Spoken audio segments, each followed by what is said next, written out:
8h33, já estamos de volta com o Folha no Ar, primeira edição. Voltamos com o oferecimento dos laboratórios Plínio Bacelar e Proteus, serviços de saúde e medicina ocupacional com a qualidade certificada ISO 9001-2015. Hoje conversando com o ex-governador do Ceará, né, ex-ministro também dos governos Itamar Franco e Lula e pré-candidato à presidência, a presidente da República, Ciro Gomes. Posso voltar com você, Arnaldo, nesse bloco agora, por favor? Deixa eu falar um pouco. Tem um assunto que o Ciro comentou lá no primeiro bloco com relação às manifestações do próximo domingo. São manifestações que são convocadas pelo MBL, a priori, que foi um movimento que também convocou as manifestações de rua que levaram ao impeachment da presidente Dilma. Essa estratégia do PT, tanto a nível nacional, aqui em Campos também o PT ontem se manifestou que não vai às ruas porque é um movimento do MBL, é um movimento que tem que ser esquecido, esse passado tem que ficar para trás pensando numa agenda futura, pensando numa ampla aliança de forças democráticas? Vamos entrar na casa de uma pessoa, de uma família da periferia de Campos. Vamos entrar na casa de uma pessoa da periferia de Campos, como eu tenho procurado fazer e estou mostrando nas minhas redes o que é a vida real do povo. Essas pessoas estão desempregadas, essas pessoas estão vendo a energia subir de um jeito tal que não podem pagar, vem a companhia de energia e corta a energia. Essas pessoas estão cozinhando uma vez por dia para fazer a comida toda de uma vez só, porque o gás está impagável, e guardam a comida para comer fria ou esquentando no micro-ondas, que vai cair na conta de energia. Essas pessoas estão desempregadas, essas pessoas estão humilhadas no SPC, e o país está completamente paralisado por uma agenda sectária, radicalizada, né, de ódios e paixões, antecipando 2 anos praticamente a sucessão federal e antecipando sem debater esses problemas.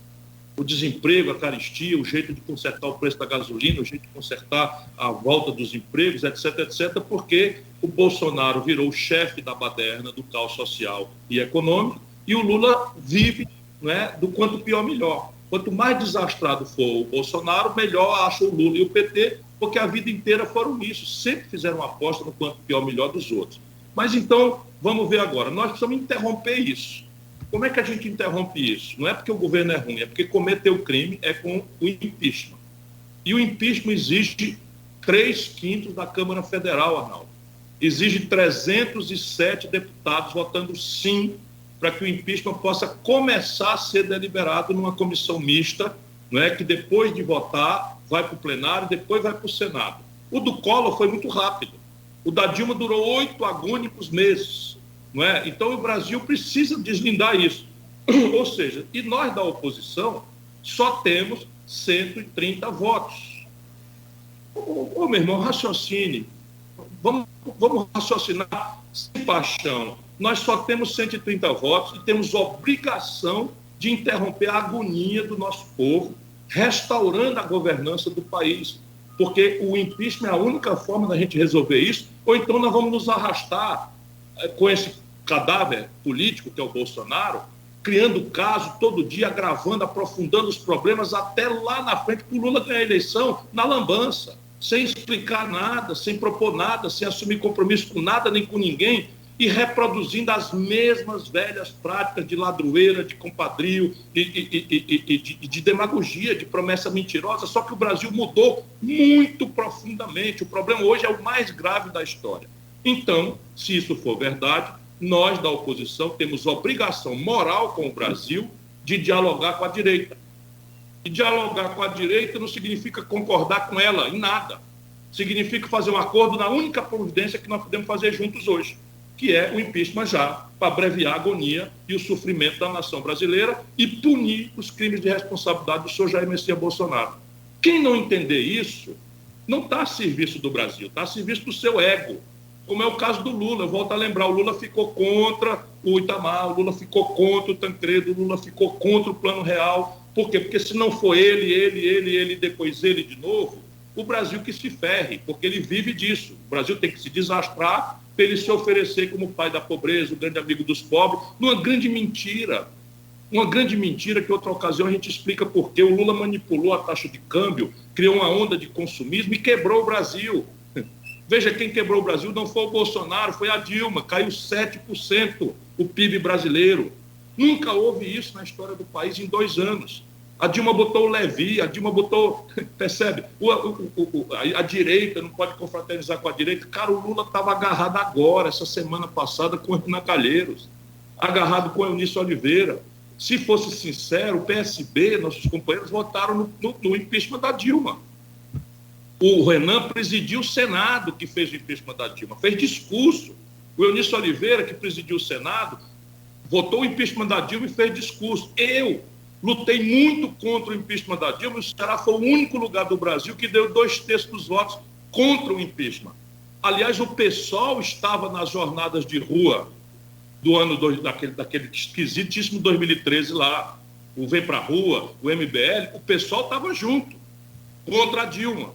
E aí vem com esse papo furado. Nós precisamos respeitar a dignidade do povo brasileiro e cumprir nossa obrigação. Então eu vou para a Paulista dia 12, eu tenho processo contra o MBL, fui processado por eles, tenho diferenças insuperáveis por eles, tinha confusão pessoal com gente deles, e daí? Qualquer que seja o risco, qualquer que seja o sacrifício, eu vou lá cumprir o meu dever, a minha obrigação. Reunir o Brasil, tentar reconciliar o Brasil para fazer o impeachment do Bolsonaro, encerrar essa onda de crimes que o Bolsonaro tem praticado e sinalizar para uma reconciliação do país. Essa é a minha tarefa. Governador, a gente está falando aqui no intervalo, um ponto que eu queria tomar com o senhor aqui. O senhor vem falando há muito tempo, várias entrevistas eu vejo o senhor falar isso, há algum tempo já, o Roberto Dávila falou agora no UOL. A esquerda, com a perda da perspectiva da Revolução, a partir da queda do Muro de Berlim em 89, da dissolução da União Soviética em 91, perdeu a perspectiva revolucionária e se abrigou na pauta identitária. Essa pauta identitária, no Brasil, se choca com a religiosidade do povo brasileiro, né? A moral popular brasileira, que é muito calcada no catolicismo e, nos tempos para cá, no evangelismo pentecostal. E foi esse choque, as pessoas se esquecem, que gerou Bolsonaro, ali no Congresso inicialmente, em choque sobretudo com o Jean Willis. Como a gente pode pacificar, a esquerda deve pacificar essa relação com a moral popular brasileira? Vacinando o nosso povo dessa propaganda estrangeira, que uma certa esquerda pouco lida, que não tem nada de esquerda, a não ser a autorreferência e a goela muito barulhenta, mas absolutamente estéril e vazia, porque praticamente nenhum deles jamais deu um dia de serviço à humanidade, quase nenhum deles. Esses que se arrotam aí, intransigência de esquerda, tem nada de esquerda. Na verdade, eles leem, ou de forma eurocêntrica ou americanófila, algumas questões. Então, repare, a sua pergunta traz a semente da resposta. O que é que nós precisamos trazer para o debate? Trazer para o debate aquilo que está ao alcance da política resolver.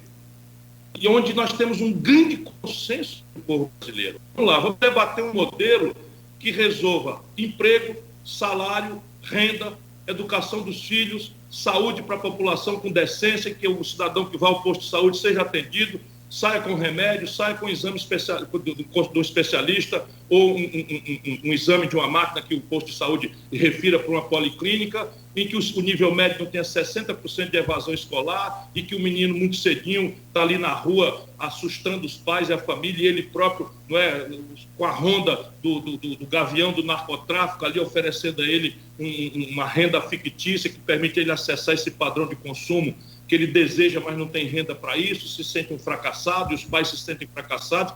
Nós precisamos trazer o povo para discutir isso. O que é que descobriram esses caras da direita?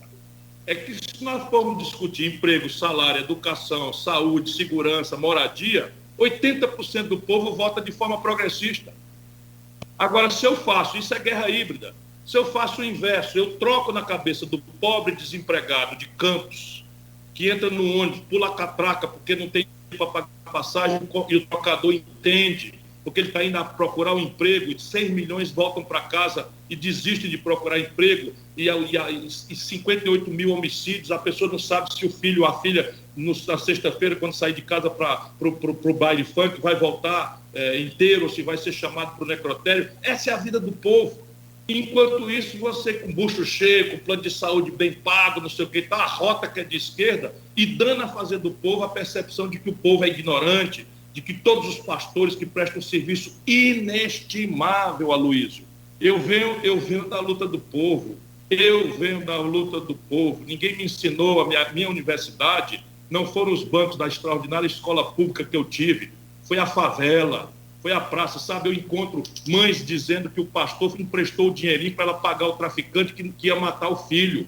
Os templos hoje evangélicos estão servindo de verdadeira agência de emprego, em que o pastor liga para o mestre de obra e diz: me arranja uma vaga de servente, bota lá na placa, na porta do templo, tem vaga de servente, tem vaga de pedreiro, tem vaga não sei de quê. E, além do que, o nosso povo tem uma formação cristã que me é comum. Agora nós vamos dizer que isso é ignorância, como faz essa gente? Agora nós vamos dizer que o nosso povo todo é ignorante e nós, os valentões, déspotas, esclarecidos, de cima para baixo, vamos ensinar para o povo o que é progressismo? Eu estou noutra.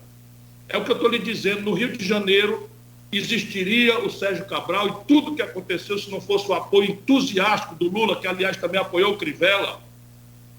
Vem com esse papo agora, está querendo enganar quem? Chega, não é? Vamos em socorro do nosso povo, vamos trabalhar a agenda do povo. E aí, o que for consenso, a gente constrói um ambiente em que nossas questões identitárias, todas sérias, todas importantes, serão tratadas com aquilo que tem que ser: tolerância, respeito à diversidade, respeito à diferença, maturidade no debate. Nem tem nenhum problema. Aliás, eu estou fazendo esse debate com os pastores evangélicos e estou propondo para eles: me ajudem. Não é? Qual é a experiência que os senhores trazem? O aborto é uma tragédia. É uma tragédia humana, é uma tragédia emocional, é uma tragédia de saúde, é uma tragédia, sabe, familiar. Como é que a gente faz diante dessa realidade? Como é que a gente faz? Em vez da gente ensinar para eles, a gente pergunta para eles. Tem muita sabedoria na nossa população e nas suas expressões morais e religiosas. Eu estou nessa. Ciro, o cenário político está muito polarizado, né? Nós estamos conversando aqui há muito tempo e toda hora falamos em Lula e Bolsonaro. As pesquisas também mostram isso, essa polarização. Você, candidato já pré-candidato agora, terceira vez à presidência da República, né? Como furar essa polarização? Há espaço para o surgimento da terceira via e você se propõe a ser essa figura da terceira via? Olha, eu gostaria muito de falar sobre os problemas de Campos, das potencialidades de Campos, das potencialidades extraordinárias do Rio de Janeiro, mas é natural, especialmente nesse momento, em que pesquisas a conta de 5, 6, 7 por mês. Sabe quanto custa uma pesquisa, Arnaldo? A mais barata por telefone custa R$600 mil. E uma presencial custa R$1 milhão. E só neste país, 2 anos antes da eleição, você cuida de publicar 5, 6 pesquisas. Quem está pagando isso são os bancos. Por quê? Porque a estrutura dos barões, dos super ricos no Brasil, quer antecipar e confinar o debate nessa disputa de egos, para conservar o modelo em que todos perdem e eles ganham. A grande discussão é essa, tentar. Mas isso não se acomoda na realidade brasileira. A rigor, o que está acontecendo de fato é o seguinte: o Bolsonaro foi uma grande mentira, está se desmoralizando e todo dia se reforça a minha impressão de que ele não estará nas eleições. Não estando nas eleições, uma parte do eleitorado que hoje se afirma do Lula perde a razão de votar no Lula, engolindo com casca e tudo as contradições inexplicáveis e repetidas de forma reiterada pelo Lula, que não mudou nada. Pelo contrário, está apostando na mesma coisa, na mesma gente, nas mesmas práticas. O Lula anda no avião, cara. Quem é que paga esse avião? Eu pago aqui a passagem da Gol e sou muito bem tratado por todo mundo e tal, mas o Lula anda no avião para cima e para baixo. Quem paga? Percebe? É a mesma pessoa, as mesmas práticas, as mesmas conexões, não aprende nada e agora acha que o crime compensa. Então, veja, de maneira que o Bolsonaro se desmoralizando, uma parte importante da população brasileira vai se ver livre da tarefa de ter que voltar para o Lula, para a corrupção, para a contradição econômica, para a arrogância, para a conciliação e para a sustentação do Sérgio Cabral no Rio de Janeiro, por exemplo, e vai procurar alternativa. O que é que eu posso oferecer ao povo brasileiro? Primeiro, uma vida limpa. Eu sou um homem honrado. 40 anos de vida pública, nunca respondi por um processo de corrupção. Nunca. Nem para ser absolvido. Segundo, uma experiência que ninguém tem. Não pense que eu estou sendo aqui soberbo. Eu apenas estou apresentando o meu currículo, porque eu sou candidato pela 4ª vez à presidência da República e peço uma chance, como mesmo candidato, ao povo brasileiro para mostrar o que eu posso fazer. Eu tenho uma experiência, cargos importantes, eu administrei a economia do Brasil, fui governador, fui prefeito, sempre saí o melhor avaliado do país. Terceiro, eu tenho um plano. Chego a ser chato nas entrevistas, né, o Aloysio aí, que me perdoe, eu mostrando as coisas, e isso é um monte de ideia. E não é porque eu sou gênio, não é porque eu tenho uma equipe gigantesca dedicada a estudar o Brasil, as melhores práticas internacionais, chocar isso com a realidade, com as possibilidades políticas, etc. E, por fim, eu tenho um amor, uma paixão, e só isso explica. Só isso explica por que o cara, 3 vezes candidato, não conseguindo, ainda permanece aqui com todo entusiasmo, acordando às 6h30 da manhã, para chegar no Rio de Janeiro, dar uma entrevista para a nossa Rádio Folha. Governador, o senhor falou em Campos, e atribuída a Getúlio Vargas, que é fundador do trabalhismo, do qual o senhor, aí, depois de Brizola, o senhor herdeiro no PDT, uma frase: Campos é o espelho do Brasil. A última pesquisa, só para citar a última, Poder Data, deu Bolsonaro com uma rejeição de 63%, que é proibitiva, por óbvio, né? Segundo turno é 50+1, você tem 63 contra, você não... Aritmeticamente falando, impossível você vencer. Mas deu Lula com 45% de rejeição. Eu vou usar a eleição que o senhor citou aí, Caio bateu na trave, de fato bateu na trave. No primeiro turno de Campos, o prefeito Rafael Diniz tinha uma rejeição enorme, muito grande. E essa rejeição de Rafael sufocou no primeiro turno a rejeição ao garotismo. No segundo, quando vão Vladimir, Garotinho e Caio, essa rejeição que estava ali sufocada, ela aparece. Caio realmente quase ganhou a eleição. Nesse paralelo de Getúlio, isso é possível acontecer na eleição presidencial do próximo ano? A eleição em 2 turnos é exatamente isso. A primeira rodada, o primeiro turno, é um jogo de preferência. E o segundo turno é um jogo de rejeição.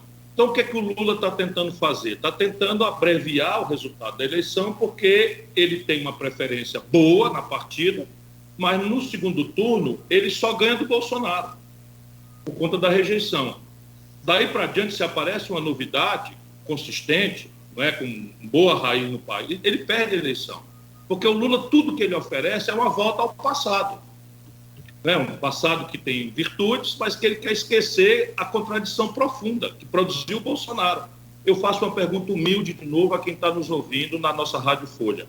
Meu irmão, minha irmã, você imagina que 70% do povo do Rio de Janeiro, entre eles muitos de vocês que estão nos dando a honra da sua audiência, votaram no Bolsonaro, um cara que não tinha nenhuma obra, nenhuma promessa, nenhum preparo, se não fosse a frustração justa com a corrupção generalizada que a Lava Jato revelou, embora tenha cometido muitos erros, e com o colapso econômico que o Lula produziu.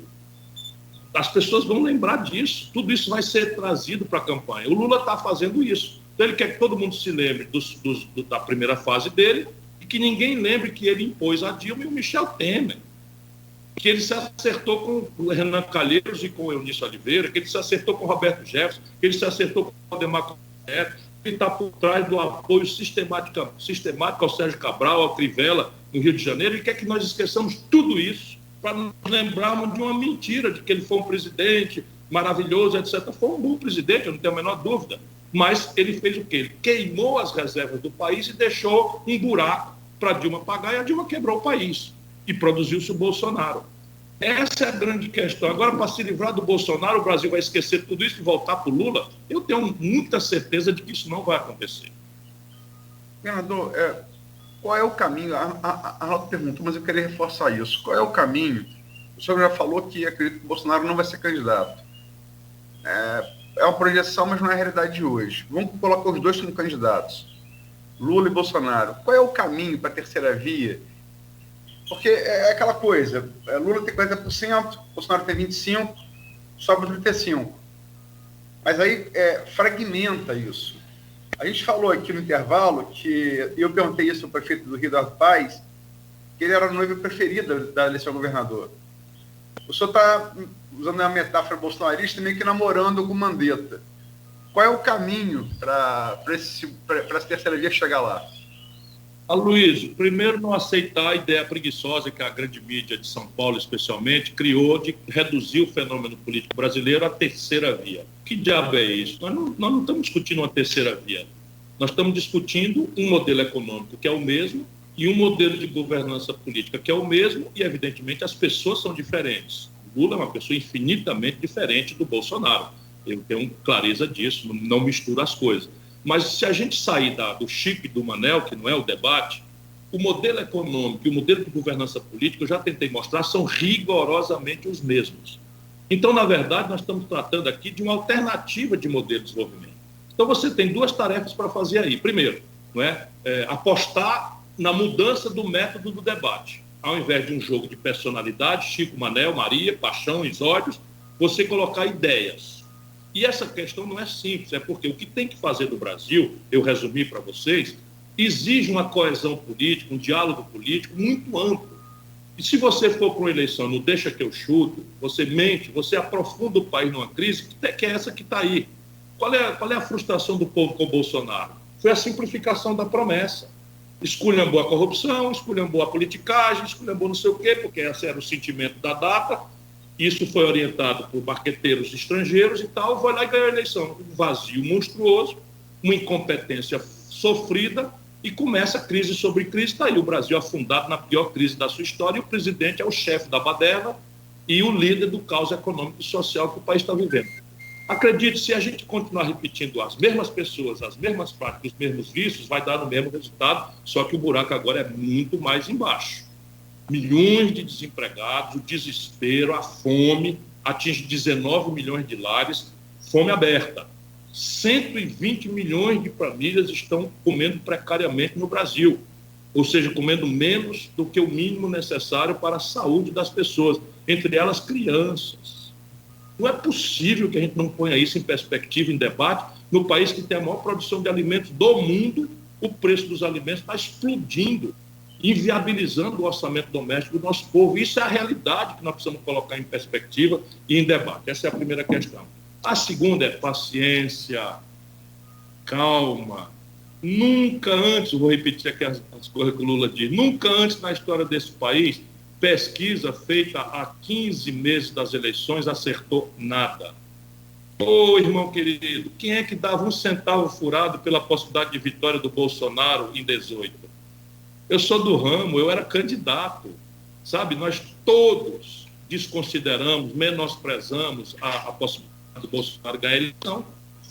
Nenhuma pesquisa mostrava o Bolsonaro ganhando a eleição, nenhuma sequer.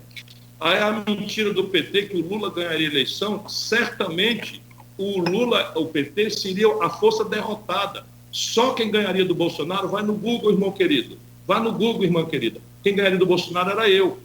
Mas o Lula precipitou uma mentira, anunciou que era candidato sem poder ser, enganando o povo, porque o Lula não tem compromisso com nada, com verdade nenhuma. É ele e depois ele de novo. Então mentiu para o povo que era candidato e depois que foi frustrado, inelegível, faltando 20 dias, trouxe um cara que tinha sido derrotado para a eleição de prefeito de São Paulo. No cargo de reeleição, perdeu com 16% dos votos em todas as urnas, para levar o caixão de defunto e arrumar um culpado nos outros. Isso foi o que aconteceu. Será que nós vamos cair nesse mesmo erro agora? Porque só quem ressuscita o Bolsonaro é a volta do Lula. Governador, uma última pergunta, puxando perto do final do programa, pelo menos minha última pergunta, é a famosa frase que presidência é destino, né? E o senhor persegue esse destino já há algum tempo, lá desde 2002. O senhor via no seu destino a presidência da República e por quê? Veja, meu velho pai dizia que o trabalho obstinado e humilde prepara o terreno onde a mão insondável do destino se faz determinante. Então, o que eu procuro fazer é servir a minha nação, ao meu país, porque essa é a minha vocação. Eu não sei se eu serei presidente do Brasil. O que eu sei é que eu vou morrer com muito orgulho de ter dado o melhor de mim, da minha vida, do meu tempo, do meu talento, do meu esforço, da minha humildade, do meu aprendizado, né, ao serviço dessa grande nação sofrida e desse grande e amado povo brasileiro. Se for a mim que Deus tocar essa tarefa, eu vou desempenhá-la com toda a dedicação e com todo entusiasmo.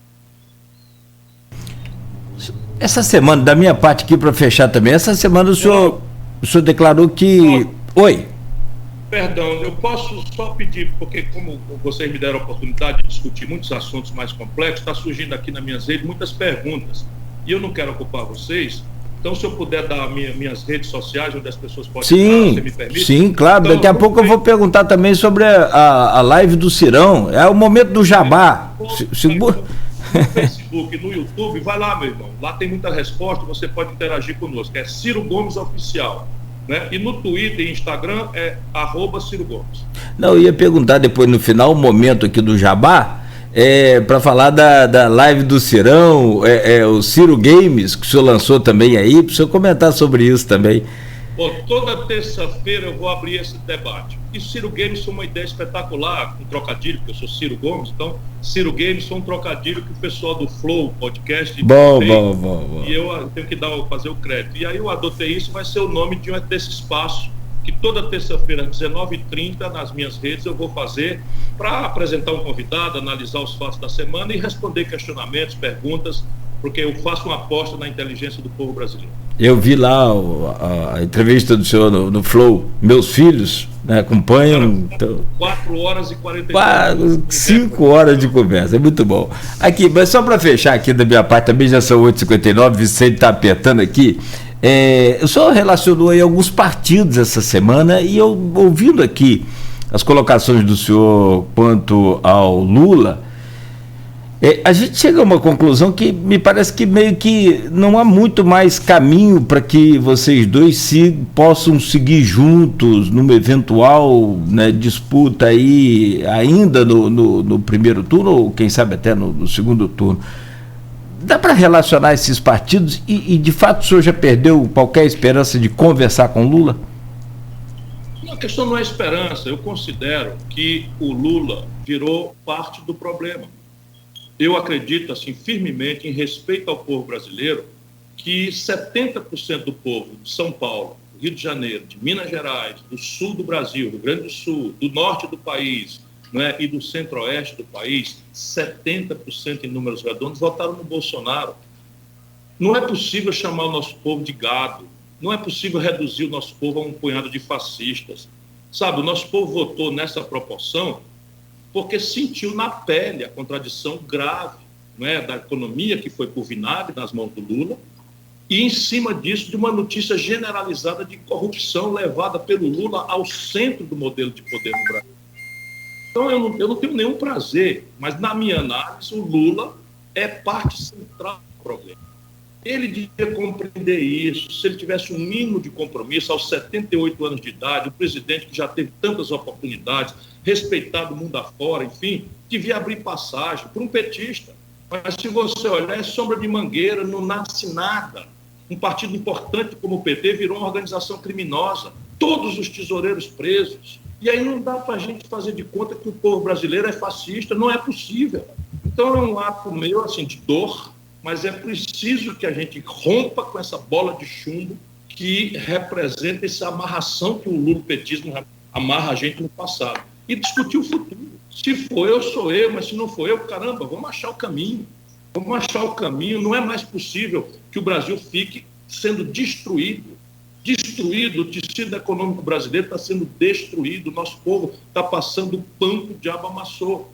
E isso foi consequência dessas irresponsabilidades todas do Lula. Que o Bolsonaro é um acidente. O Bolsonaro tirou do armário aí 15% de fascistas que tem em qualquer lugar do mundo, e no Brasil tem também, mas é só 15%. O resto, quem levou esse povo ao desespero foi a tragédia que o Lula produziu no país. Agora, só complementando um pouquinho o que Nogueira estava perguntando, Ciro, e lembrando o que o Rodrigo Neves falou lá atrás. O Rodrigo Neves falou em diálogo com o PSDB, falou em diálogo com o próprio PT. Você acha que o PDT, no nível nacional, está aberto a diálogo com quais partidos para próxima eleição? PSB, PV, Rede, DEM e PSD? Isso, a nossa predileção para uma aliança, nós começamos a trabalhá-la já lá de trás. Então, nas eleições municipais do ano passado, nós fizemos uma aliança preferencial com PSB, PV e Rede, que é o partido da Marina. Né? E o PSB é o partido do Eduardo Campos, para esclarecer, e o PV é o partido do Pena. Então, nós fizemos essa aliança e, de lá para cá, nós incorporamos o Cidadania, que é liderado pelo Roberto Freire, também nesse diálogo. Então, isso aqui seria um núcleo. E nós também abrimos uma conversa com o PSD, que é liderado pelo Gilberto Kassab, e pelo DEM, que é liderado pelo ACM Neto. Então, nas eleições de 18, só para dar coerência ao que nós estamos fazendo, é a mesma linha de compromisso que nós fizemos. Essa grande aliança de centro-direita a centro-esquerda para suportar um projeto nacional que vem em socorro da família brasileira, no emprego, no salário, na segurança, nas coisas práticas, encerrando a confrontação de Chico, Manel, Maria, baseada no ódio e nos afetos despolitizados que estão destruindo a nossa economia e levando o nosso povo ao desespero. Vamos ver se eu consigo, né? Vamos ver se eu consigo isso. Isto é a tarefa. Para governar, entretanto, naquelas 4 grandes reformas, eu não tenho restrição de conversar com ninguém.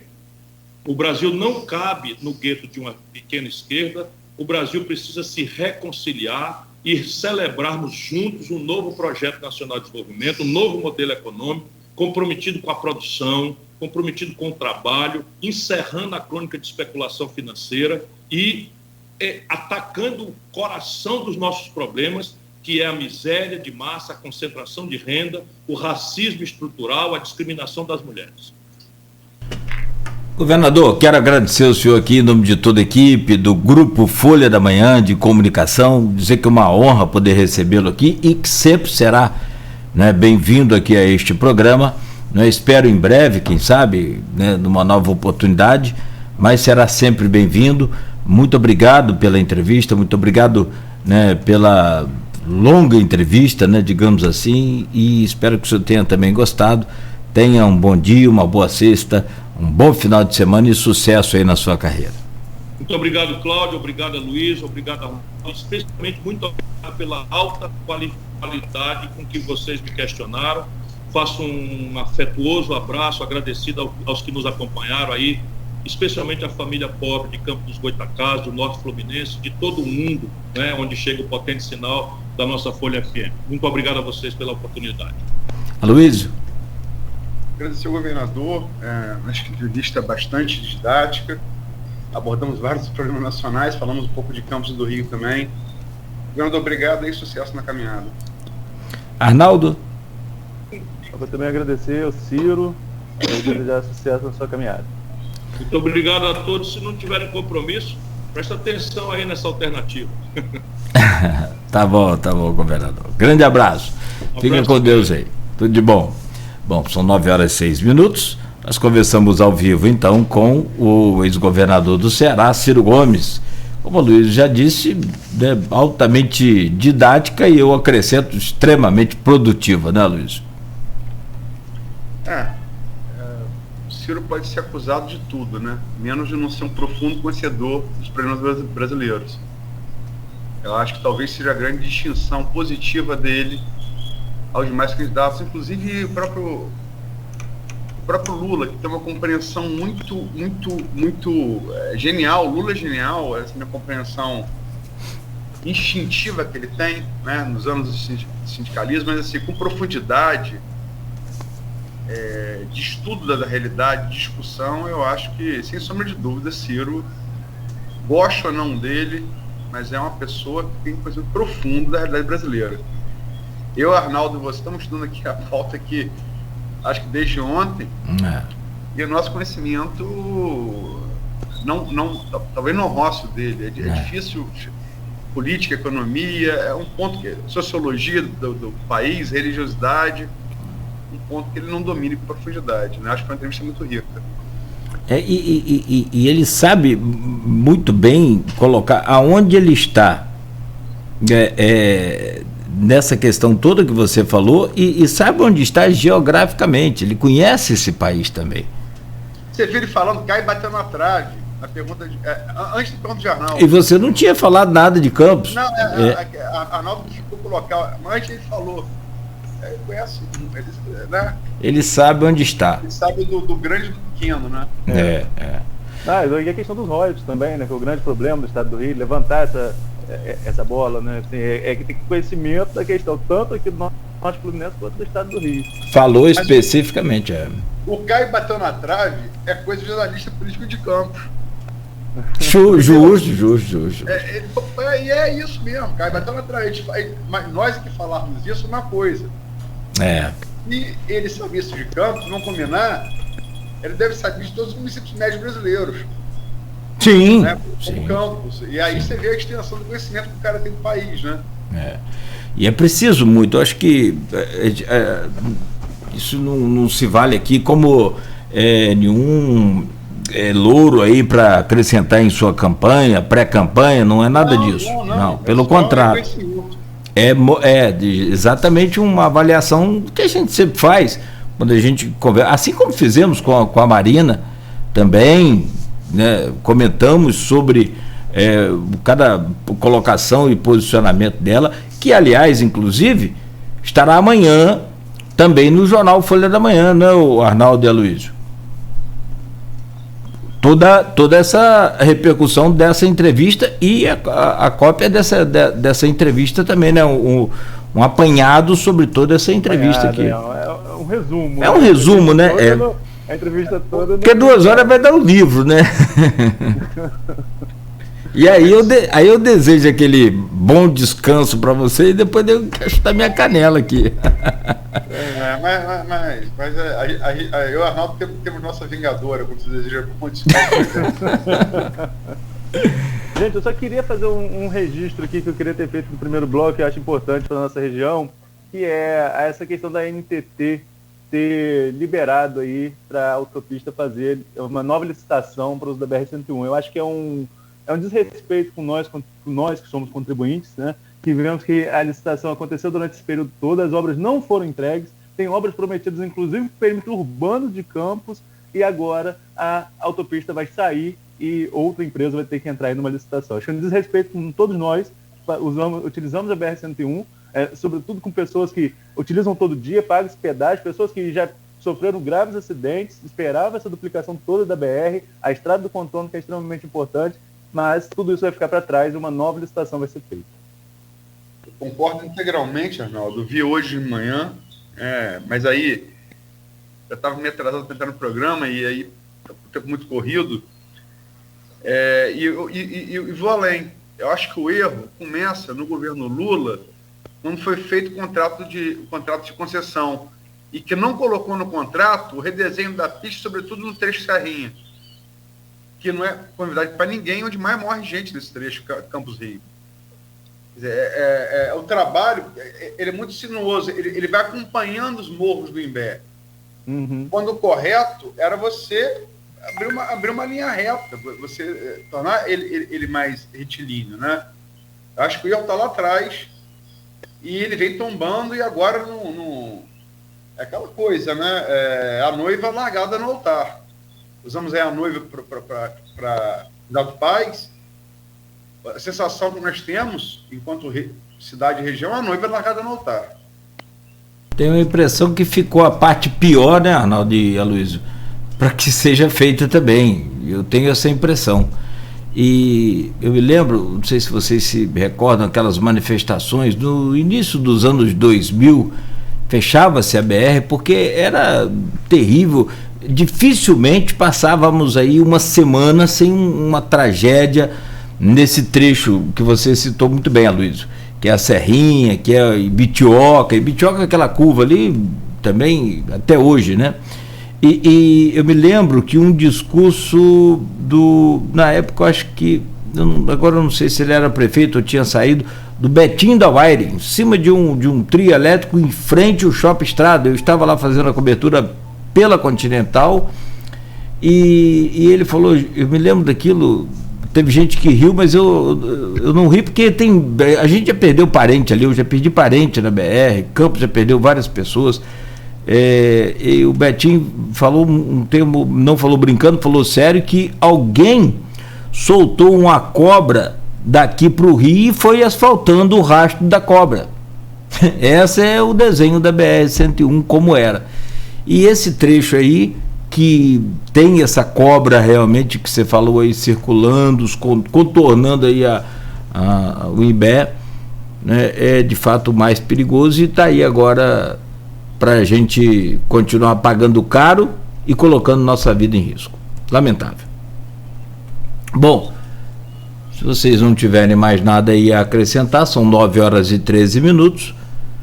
Vamos àquele momento do fechamento do programa e eu desejar a vocês um bom descanso e um bom final de semana, mas sobretudo quero aqui agradecer a todos que participaram conosco, a todos que, né, deixaram aí as suas perguntas e infelizmente aquela coisa, a entrevista é viva, é dinâmica, a gente fica aqui, né, no corre-corre e acaba, né, não tendo tempo de replicá-las exatamente como são postadas ali, mas são todas abordadas aqui dentro do que a gente propõe no programa. Então peço desculpas, mas agradeço enormemente, tanto lá no grupo de WhatsApp quanto, né, que é do programa e do blog Opiniões, quanto também no Facebook, a todos o nosso carinho eterno e agradecimento, né, grandioso.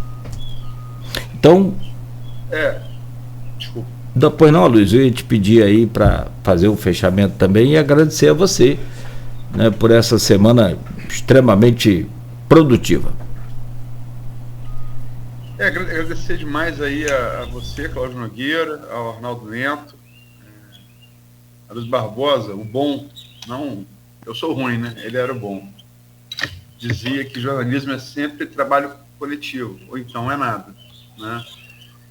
Acho que foi um bom trabalho, temos feito um bom trabalho, não podemos nunca perder nosso caráter de veículo, de grupo de comunicação, veículo e grupo de comunicação regional, mas dado a gravidade do quadro que o país está atravessando, eu sinceramente, estou com 49 anos, eu não me lembro de um momento mais gravoso nacional, não me lembro.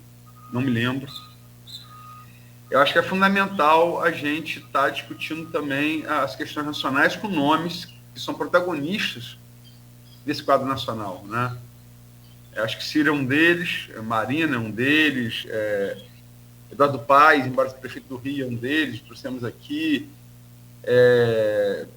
ouvindo os militares também, o general Francisco Brito Filho, né, Cristóvão Buarque, né, enfim, e não vamos parar por aí. E agradecer demais a vocês dois, né, peço desculpas aqui pelo atraso, e dizer que é isso, gente, nosso trabalho está sendo bem feito e vamos em frente. E lembrar, claro e evidente, que todos os convidados são, né, convidados dessa pauta que você falou, não tem pauta ideológica, direita ou esquerda, inclusive, né, tem se feito contato permanente aí com outros líderes também de outras posições, né, perante essa questão partidária. Então, em breve teremos aqui... Não, estamos tentando o Mourão. Mourão, isso. Já tentamos algumas vezes, João Moedo também. Sim, né? sim. Estamos tentando. Eu não vou adiantar contato também com o Flávio, senador Flávio Bolsonaro. E nós já entrevistamos lá em 2018. Exato. Sim. A gente está tentando também, como o Nogueira falou, né, de todas as correntes políticas. É o cenário. É o cenário mesmo. Aproveitando o gancho já, Nogueira, agradecer. A gente já está com... Antes que o Cristiano puxe a orelha aí, a gente já está com o tempo estourado. Então, só agradecer a vocês dois, agradecer a todos os ouvintes e até a próxima semana, se Deus quiser. Tá certo, então. Grande abraço, Arnaldo. Bom descanso para você, Aloysio, também muito obrigado. Bom descanso. Nogueira, 06. Tipo fanfarrão, 06.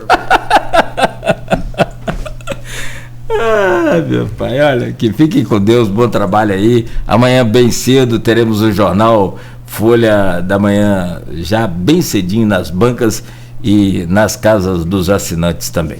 Com a entrevista de Ciro. Exatamente, com a entrevista do Ciro e com toda essa cobertura aí da BR que o Arnaldo falou, lá aquela reportagem também que já gera polêmica lá no Pontal, com o Camboriú, enfim. Tem toda essa cobertura da semana aí também e as novidades para o fim de semana no Jornal Folha da Manhã. Programação cultural do município retomando, graças a Deus, né? Logicamente com todos os cuidados, de distanciamento, uso de máscara, sim, utilização das mãos, mas graças a Deus a programação cultural sendo retomada com algumas opções. FDP começa na semana que vem, né? O SESC voltando às atividades, enfim. Boa. Desculpa, pois não, Luiz. Não, é só para alertar para todo mundo tomar os cuidados devidos, né? Perfeito, claro. Máscara, afastamento de 2 metros e mão higienizada, com água e sabão, se não tiver álcool gel 70. Exatamente. Como hoje é sexta-feira, eu quero fazer um convite aos dois e a quem está nos acompanhando também pela internet. Segue o Festival de Petiscos do Farol, tá? Todo final de semana. Tá muito bom, tá muito legal. E o detalhe não tem aglomeração. São vários pontos distintos, né? São vários bares e restaurantes, cada um no seu local, com a sua quantidade ali de pessoas determinada pela nossa secretaria aqui de vigilância sanitária. Então não há aglomeração, não tem tumulto não, porque você fala em festival, você já logo pensa, principalmente do Farol, né, naquela concentração de todos os bares e restaurantes num local só. Não, é cada um no seu, e aí tá muito gostoso, tá muito bacana, e pratos de frutos do mar a R$25, isso muito bacana. Tá feito o convite. Vamos soltar Arnaldo lá. Tem também uma distribuidora de bebidas que está participando. Não que você falou Arnaldo, não, foi coincidência só. Gente, 9h20. Fiquem aqui na Folha FM, acompanhem a nossa programação, vem muito mais música a partir de agora, mas continuamos... Desculpa, só lembrar, que a gente vai repetir, que a gente falou soltar Arnaldo lá, me lembro da frase de Ciro quando acabou o primeiro turno. E agora, senhor? Agora tomou uma na esquina para afinar o sangue, né? Isso é bom. Pior que tem gente que começa a tomar na esquina e só termina no final da orla. Gente, fiquem com Deus. Acompanhem sempre aqui o Folha no Ar, primeira edição. Lembro da Folha amanhã, bem cedo, nas bancas e nas casas dos assinantes. E é claro, para quem gosta de música de qualidade e informação em primeira mão, fique ligado aqui na Folha FM.